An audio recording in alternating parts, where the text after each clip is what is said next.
Okay. Well, welcome to the Games Tavern Happy Hour. I have with me Miguel. Um, from his Patreon, you may have expressed at MZ4250. Miguel is one of the most prolific sculpting artists in 3D digital imagery that you'll ever see. And he has a wonderful Patreon. And he was kind enough to allow us some time with him today to kind of talk to him about his journey and about, who he is in general. So, Miguel, thank you so much for joining us today. Sure, thanks for having me. All right. Well, hey, so where are you? I ask this of every person we talk to. Where in the world are you talking to us from today? Right outside of DC, Okay. in Northern Virginia, Okay. and yeah, talk from my house, and it's nice. There's Oh, trees and outstanding. nature. It's very nice. Yeah, Yeah, well, we know Northern Virginia very well. We're also local to that area, so it's nice. good to find out you're also a local. Yep, yep. Uh, did you?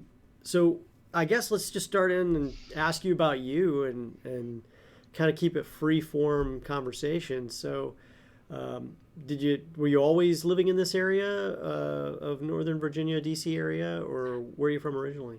No, I was born in Jersey, right outside of Newark, Brick City. What?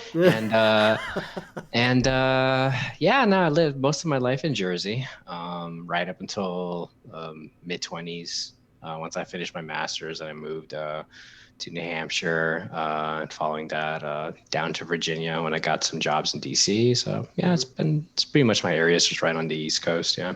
Okay, what brought you to the area? It was a job at the State Department, Oh. and then a job at the EPA, and you know how government is, you just jump around all over the place. Hmm. But yeah, Yeah. yeah. That So it's just regular DC work that brought me down here.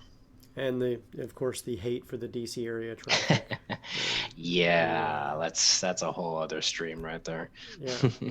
Well, so you didn't grow up in the area, but you've made a lot of travels and you went to school in various different places. And were you always an artist type, or did you kind of grow into that over time, or? Yeah, no, ever since I was a toddler, just drawing and doodling away. Once I got into grade school, I was the art person in the class. High school, same thing. Got my degree in art, in fine arts, with a focus on 3D animation, 3D modeling. I mean, art's it's just always been my thing, and now it's really my thing. So Yeah. yeah, yeah. So what did you start with in terms of like art as a young person? How did that journey go for you? Fill Yeah, fill out the details for us. sure. So, I mean, like I always just loved drawing. If it wasn't, drawing stick figures, eventually became dinosaurs and Godzilla and things like that, and Star Wars ships and stuff. And, I just always enjoyed drawing. Eventually, when I got to college and I learned how to, really refine my skill, I really fell in love with 3D art.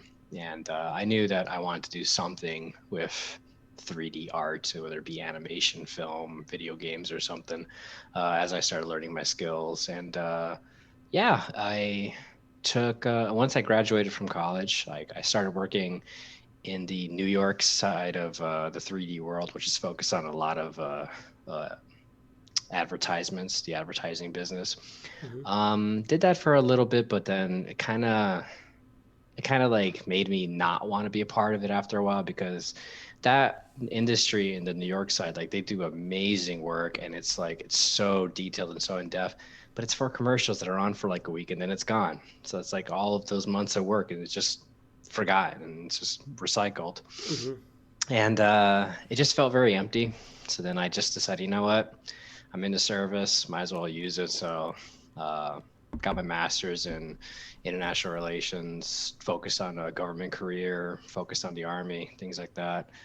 And yeah, it wasn't until about 6 years ago that my now wife recommended to me, hey, you love D&D. There's this thing called 3D printing. You can make your own minis. Like, what do you think about that? And of course, at the time, because I never listened to her initially, I was just always like, no, I'm not going to do that. No, art is dead to me forever. You fool. I know. I should have listened to her. But she basically grab me by the ear, kicking and screaming into the DC library, take a course on 3D printing. And yeah, I just went from there. Like I was hooked and she was right. She's still right. I love you. She's on the other See. room. But And your but wife is yeah. actually one of your biggest champions, I know, because Oh, I've seen her post on social media as well. oh yeah, no, she's awesome. Yeah. But yeah, that's art got rejuvenated 6 years ago, and I started posting things on Reddit. And like the first thing I posted was this little black dragon, and then this little blue dragon, and Reddit just loved it. So I was just Hmm. like, well, you know what? Why not make the whole monster manual? I'm already here.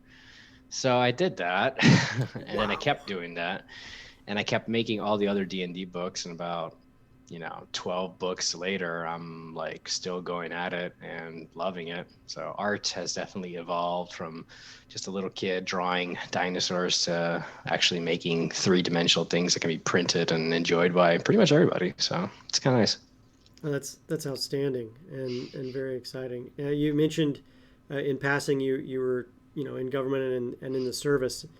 So that means you were in the army. You Hmm. spent some time in the army, and has any of that influenced your art in any way, shape, or form? Yeah, actually.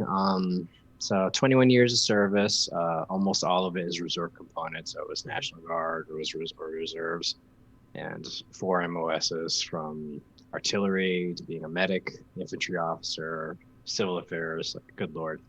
But the military, like my army background, what it gave me was just a nice regimented work ethic that I think really helped with getting to where I am today. Because as soon as I became this self-employed 3D artist, like people who become self-employed, like the trope is like, oh, you just wake up whenever you want. You don't, maybe you work on Wednesday and then leave it at that or something.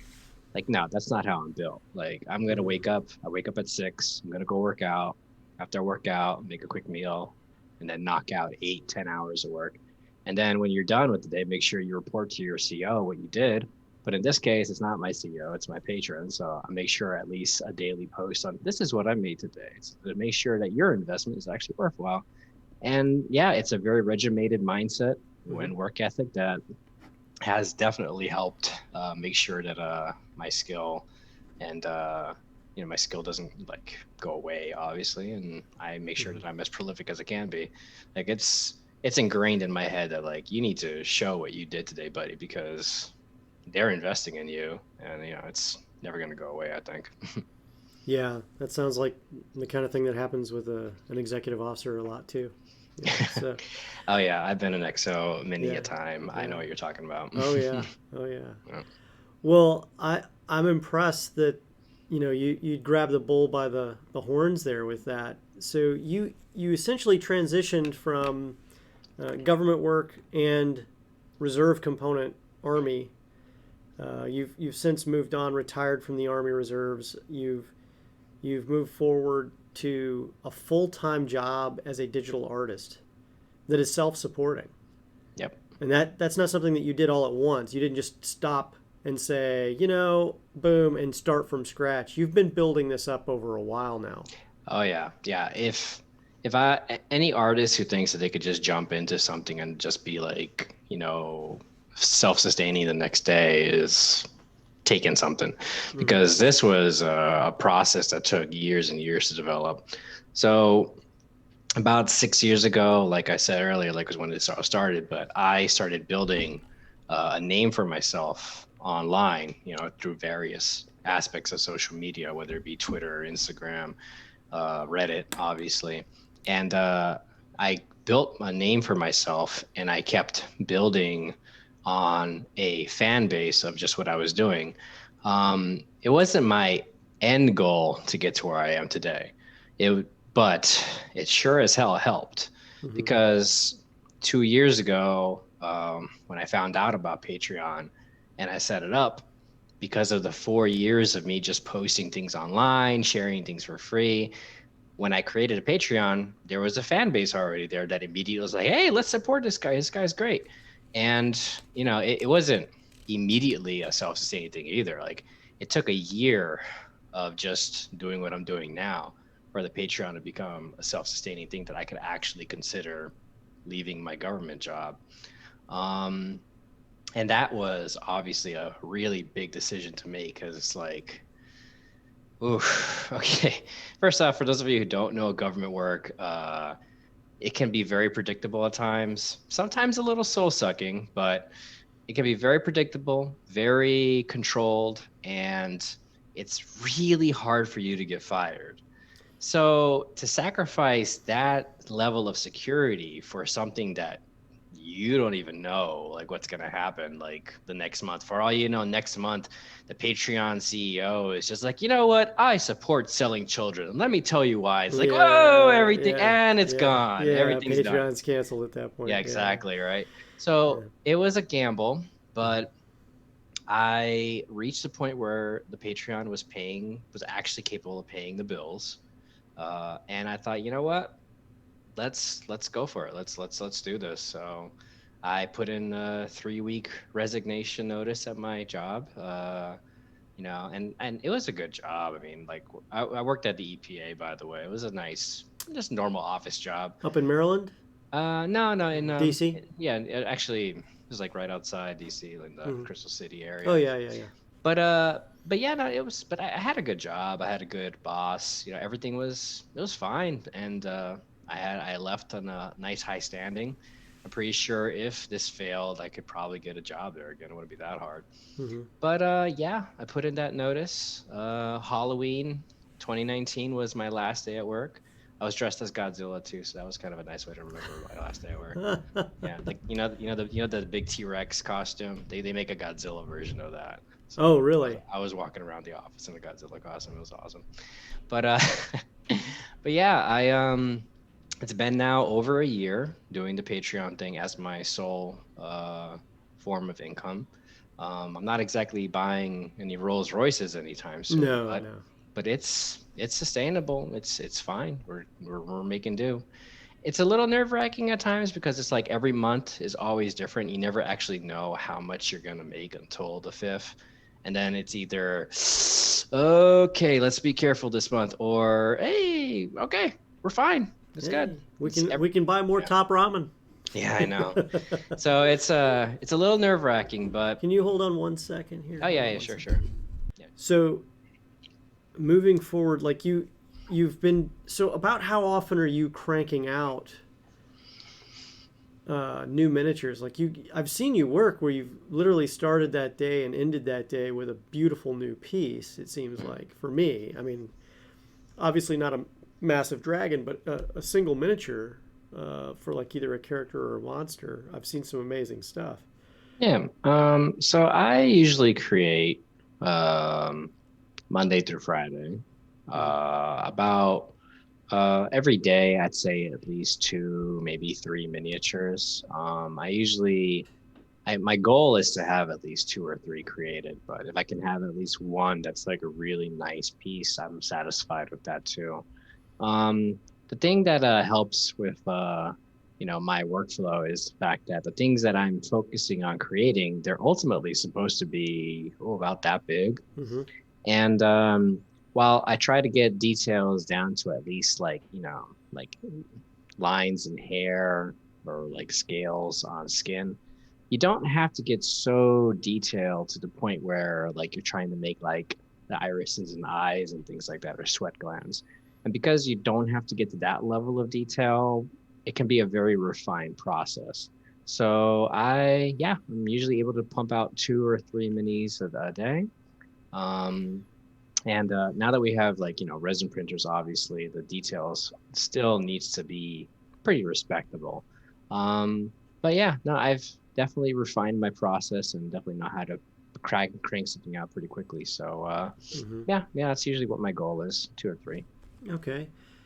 Would you say that, because you mentioned your workflows and stuff like that, how much did you, because it's one of the things that we notice is when people come from a different line of work and they go into artwork, it's different from a person who started in artwork altogether and did nothing else. I know for me personally, when I look at the operations planning and the various factors I learned from the military and government work as well, workflows and process improvement was a never-ending thing. It's always about, creating that operational cycle. That's always, what's the faster way to get to your end state. Yeah. Did you employ any of that by chance? Because I mean, like you're so prolific. If you're doing 2 or 3 miniatures a day, you are cooking with gas at that point. So, well, let's see.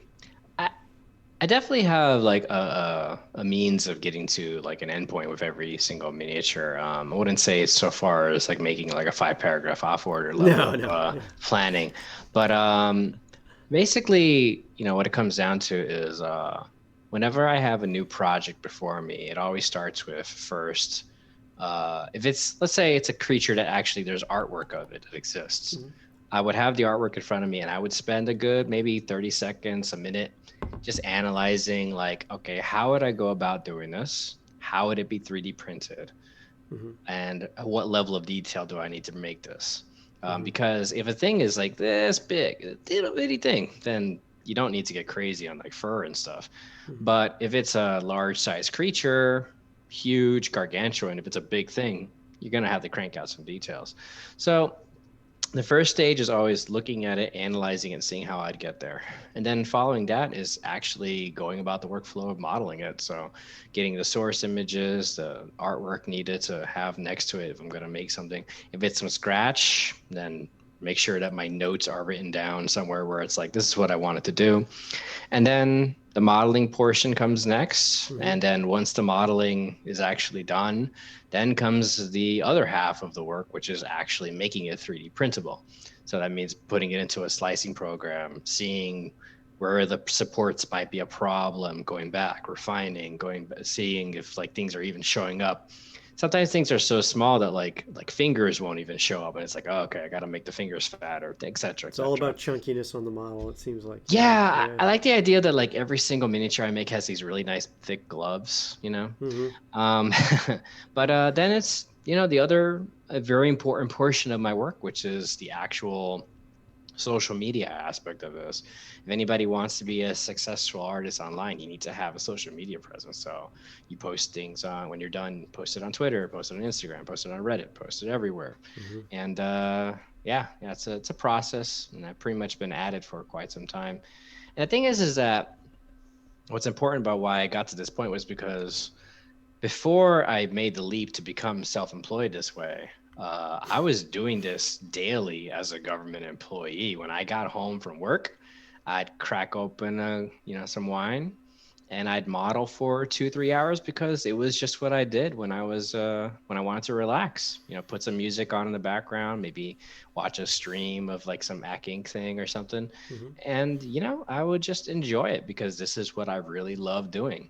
Mm-hmm. And so yeah, 4 years, well, technically 5, really, like 5 years straight of just coming home. It's like, you know what, crack knuckles, let me go make some art, okay, let me go do something else. Like, you do that for a couple of years, you're gonna have a process. So and you're going to get skill, right? Yeah, so, exactly. Yeah. Are you familiar with the 10,000 hours concept?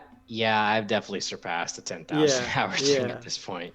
Like, I never actually did the calculation, but I know that I'm way past it now. So yeah. For those who don't know, the 10,000 hours is basically once you've performed a complex task for at least 10,000 hours, at that point you typically achieve mastery of that task in a very real and meaningful manner. And only a very few people focus on tasks so consistently that they get 10,000 hours in on that task. So if the joke is musicians like the Beatles or Eric Clapton early on in their careers did these stints together as a band, or Eric Clapton in his case, just everywhere, where they played for over 10,000 hours in like a year. And so in that year, they became this fully bonded band. In the case of individuals, like Eric Clapton, or say yourself as an artist, you became very, very effective at the nuances of everything that you're doing. I mean, you're digitally sculpting, and there's some nuance there.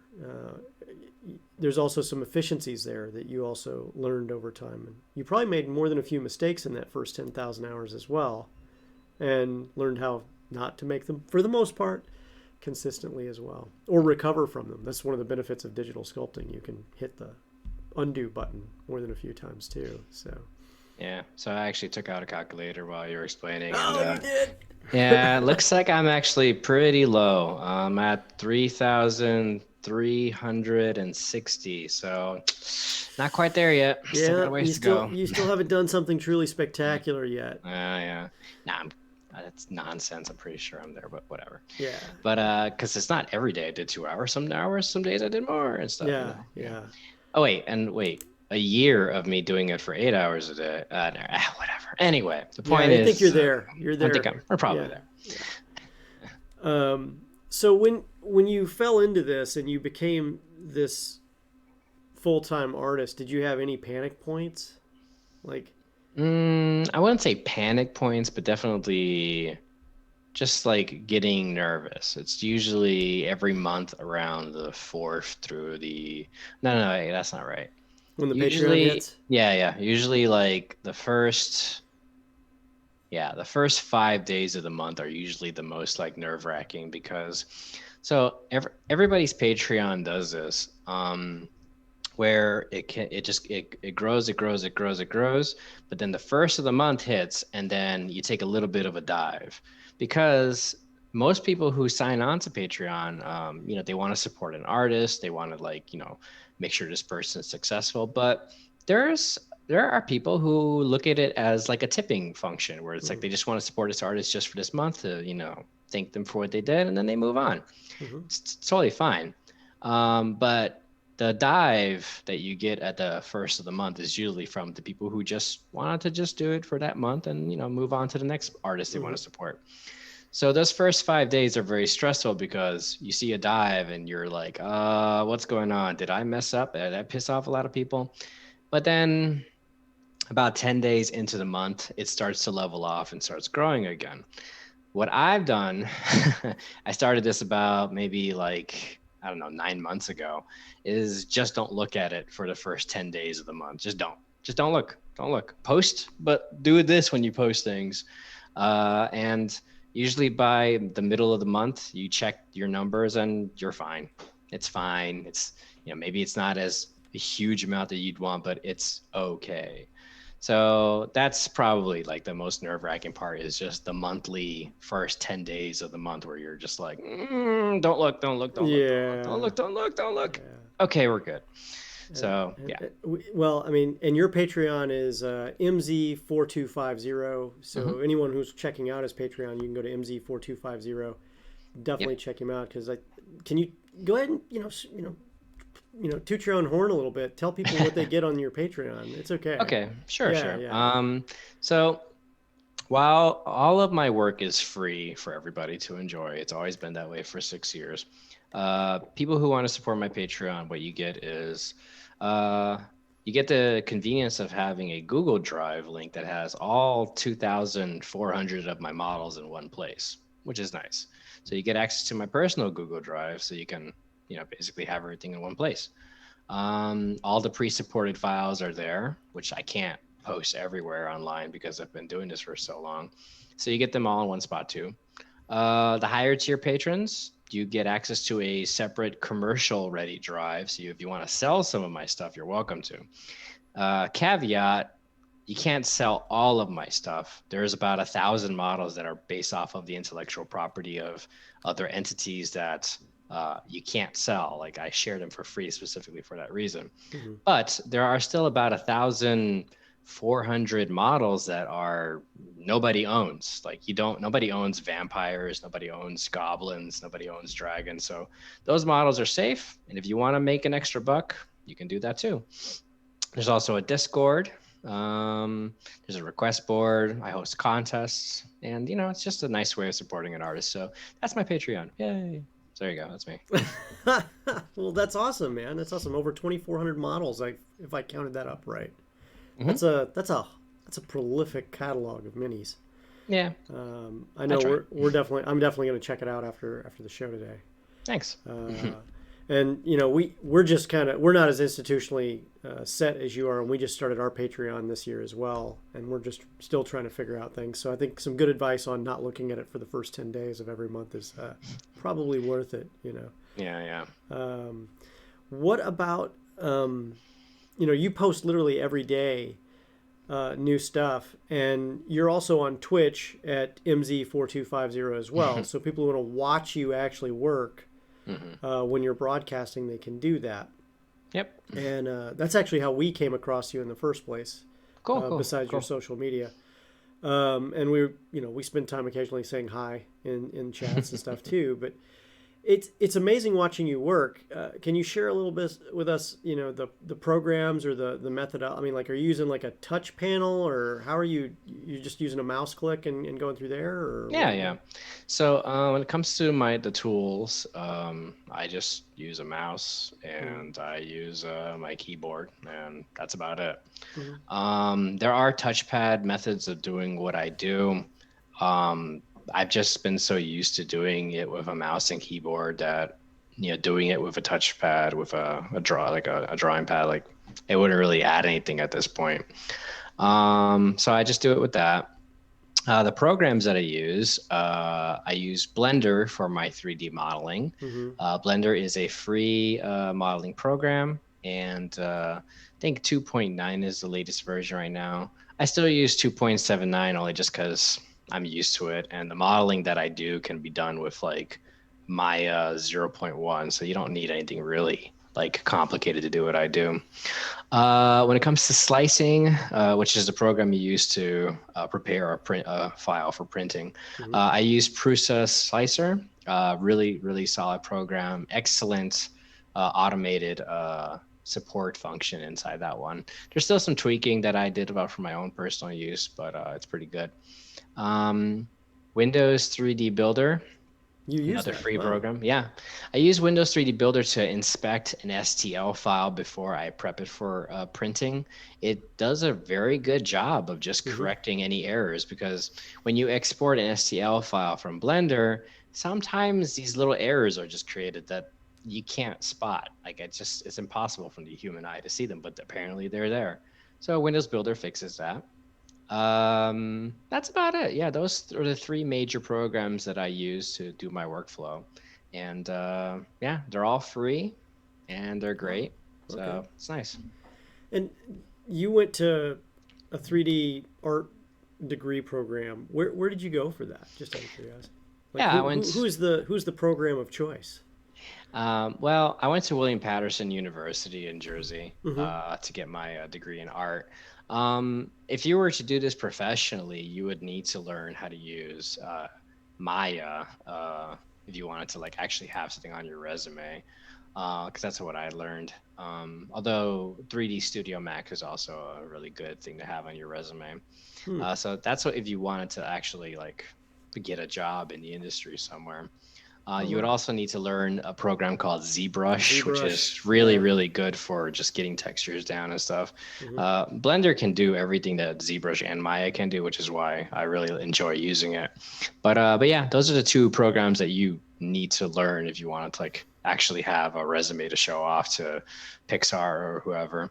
Mm-hmm. Obviously, all the Adobe programs you need to know too. So you need to know Photoshop and After Effects, things like that. So yeah, those are the things you would need to learn. I don't use those programs obviously because I'm just focusing on modeling and printing, Mm-hmm. but it's good to have in your resume. Mm-hmm. Mm-hmm. One of the things that I've noticed is the change in direction. And I came up, in full disclosure, I used to work for a company called Games Workshop, and I've got quite a few experiences working with miniatures production and stuff like that, and using vulcanized rubber molds and silicone and stuff. And there's far better people at actually making that stuff than I am. But I know how it's done, and I know enough to know when something's not going to work well because it has a bad undercut, or it's not going to work well for a two-part mold. And then you start getting into plastic injection molding, and you get to next level stuff there too. But one of the things that's really a game changer in terms of miniatures with dynamic poses that look, normal or correct, 3D printing has really taken it. I suppose in the last 3 to 5 years, especially, has really hit the next level.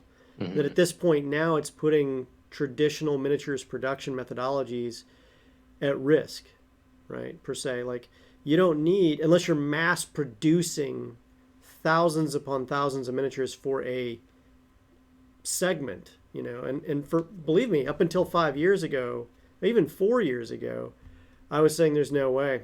3D printing is great and all, but it's just not there. In the last year or so, I'm now like looking at it going, I think it's there. It's now changing the dynamics where people can literally print up what they need at home. Hmm.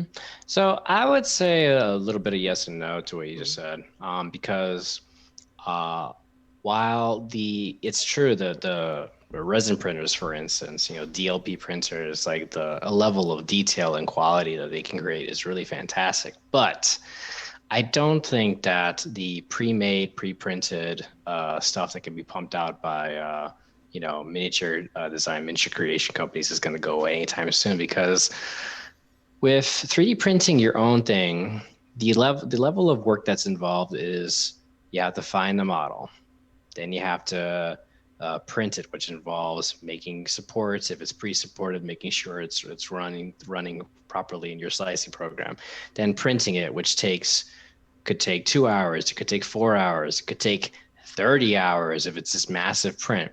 And Mm-hmm. then after that, it's removing all the supports and finalizing the print and then priming it and then painting it. And you're looking at roughly about maybe in total, it could be between 36 to 45 hours of work to get one thing done. Meanwhile, you got this awesome pre-printed, pre-made miniature that you just go on Amazon, click order, and then it's sent to you. So I think that both of these entities are gonna continue to coexist next to each other because it's just like, do I make my own lasagna or do I just do this takeout? I really don't want to deal with this right now. It's the same thing. So no, 3D printing is not gonna take away the pre-made stuff, and the pre-made stuff is just continue to be as high quality as it is. Um, 3D printing is baking your own food and buying the stuff that's already made for you. That's the takeout.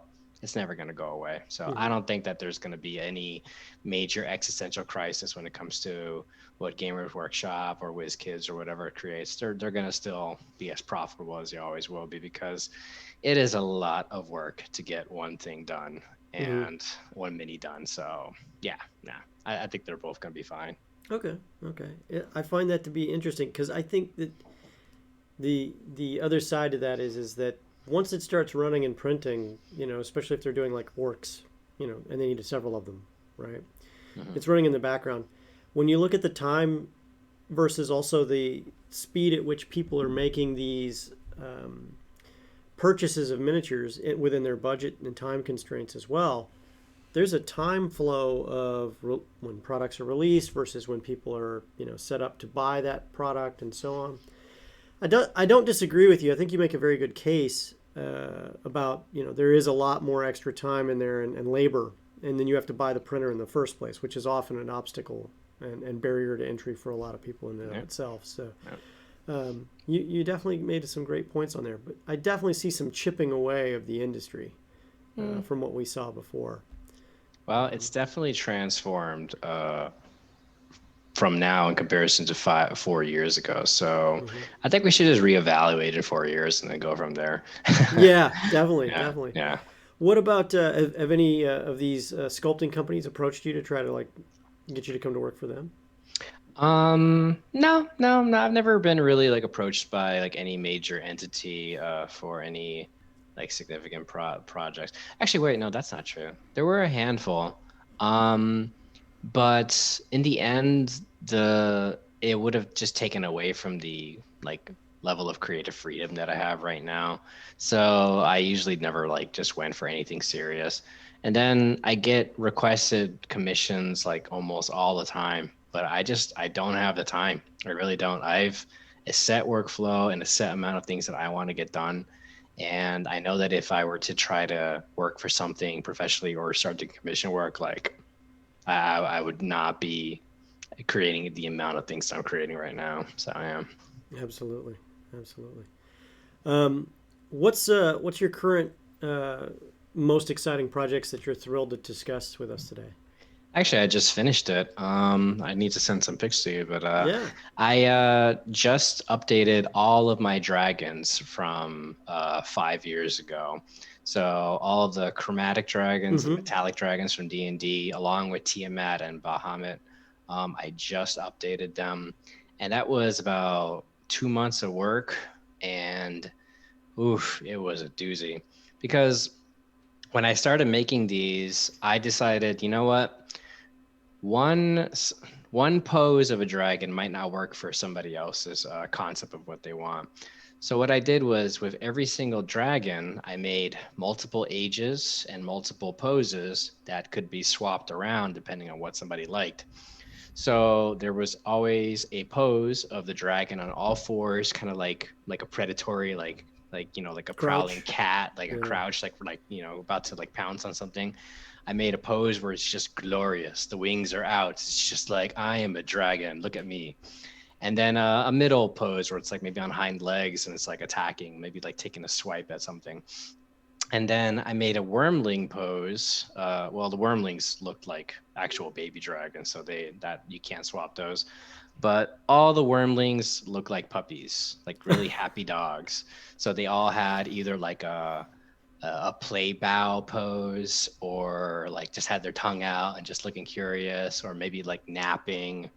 But so yeah, so each dragon was about 8 different models because I also made flying poses too. Oh, really? So Okay. yeah, so I went pretty much all out. And along with the poses, I also had to make sure that each dragon was FDM friendly or resin friendly. I made sure I made pre-supported files for each of the dragons that could fit in the resin printer. So each dragon was about like 18, maybe 20 hours of work. And obviously, there was one day that I did the entire Blue Dragon, which was about 17 hours. And then I was just like, wow, I am not doing that again. That was a Yeah. mistake. Yeah. Because when I was done and I posted it, and I was just like, oh my God, that was awful. Why didn't I just do that in 2 days? Yeah. So, so it was a lot of work, but I'm happy that, yeah, all the dragons, they are completely updated, and I'm pretty happy about that. I think I And tuned into one of them when you were putting skeleton infrastructure into. I think it was a red dragon, yeah, yeah. and I asked you, do you do the skeletons first or the flesh and outer body first? And you said, nope. Hmm. You actually sculpt the model and then you put the skeleton into it, which I was like, oh, that's surprising. I didn't know that. Yeah, yeah. You make the model first, make sure it's at a very neutral pose, and then you put the skeleton in so you can make whatever poses you want. But yeah, yeah. So I just finished the dragons, and next month I'm just looking forward to getting back to updating my original monster manual models, and then I got time, throw in some requests from some patrons, because I have this request board on my Patreon where people just put weird random things on there, and I make them happen. And so yeah, so it'll be fun. Okay. What's the weirdest thing you think you've done so far? God, I made a lot of weird things. Oh, Hmm. you look at the monster manual or Volo's. No, those are tame compared to Yeah. some of the things that my patrons send me. I made a skeleton dude, a skeleton butler. That was kind of fun. Like Oh. he had a nice top hat. He had like a tray with tea. He was pretty cool looking. Hmm. Uh, just really weird stuff. Man, there was an orc ballerina. That was kind of interesting. Hmm. What else was there? There's this goblin king who wears a bee costume. That was fun. Yeah, that was weird. What else was there? Yeah, there's a lot. And then there was the invisible ninja, which was really just a miniature token, and he just wanted an invisible miniature token. That was a joke, but whatever, it's invisible. Um, yeah, yeah, it's just a lot of really random stuff. So yeah, yeah, they always throw random things out there, and I love it. So yeah. Um, if people wanted to find you on social media, where would they find you? Yeah, I'm MZ4250 everywhere. So Okay. Twitter, Instagram, and just so y'all know, the reason why I chose that username is Yeah. it's literally just my first initials and four random numbers I just chose. That's all it is. There's no story behind it. I'm literally just all right, good enough. Like, and it just kind of stuck with it because it's been 6 years and I'm not going to change it now. Okay. Okay. It reminds me of a lot of things on duffel bags. That's all I'm saying. Oh God, yeah, that's true. Yeah. Yeah. Um, what about what's the future hold for you at this point in terms of what are you thinking is I mean, like I know that you just wrapped up the dragons and all and you're looking forward to kind of getting back to the regular grind of some of the stuff you like to work on. But what do you think is the big thing coming up for you in the future, if anything? Well, I it's not going to be myself who's going to be like implementing this, but I know that VR and augmented reality are going to become much bigger as, people either they have to stay home because of the pandemic or because, they want to game with their friends that are now working overseas. So VR and augmented reality are going to continue to be a more serious thing. So I'm going to make sure that my files are available and ready for people who want to create VR games and such and so forth. An STL file can be turned into an OBJ file very easily. So I want to make sure that my stuff eventually is fully available and accessible for anybody who wants to do VR games and use my files for that. So I'm looking forward to helping with those efforts. I'm not going to mention names because I don't think I'm allowed to yet, but there was a couple of companies that are starting augmented reality apps, and they are using my commercial friendly files specifically for that. So I'm pretty happy Well, that I'm going to be helping I think take I know part in who that. two of those companies might be, or at least one of the two companies for sure. Yeah, Yeah. yeah. I should have asked them first. Whatever. Yeah. But anyway, Yeah. but yeah, I'm looking forward to helping with the augmented and virtual reality gaming tabletop options once they become more and more prolific. So it'd be nice. Outstanding. That's very forward looking and very smartly so, I think.